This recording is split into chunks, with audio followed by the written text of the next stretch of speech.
লঙ্কা জবা, সাদা জবা, এখানে নীলকণ্ঠ, এটাও একটা জবা। এই দেখো কুড়ি এসছে। এই জবা গাছের মধ্যে আমি এই নীলকণ্ঠ ফুলের বীজ দিয়ে দিয়েছিলাম, তার থেকে এই গাছটা হয়েছে। এই দেখো এটা টগর, টগর ফুল ফুটছে। এই দেখো এই জবাটা আমার ভীষণ প্রিয়, ভীষণ ভালো লাগে। দেখো ছোট ছোট জবা, দেখো কি সুন্দর জবাটা।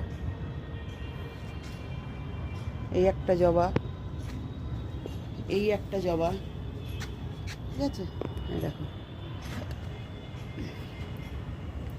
বেলি ফুলও ফুটেছে। এই দেখো এটা কলাবতী, কলাবতী ফুল হয়ে গেছে। এটা বুদ্ধ জুঁই,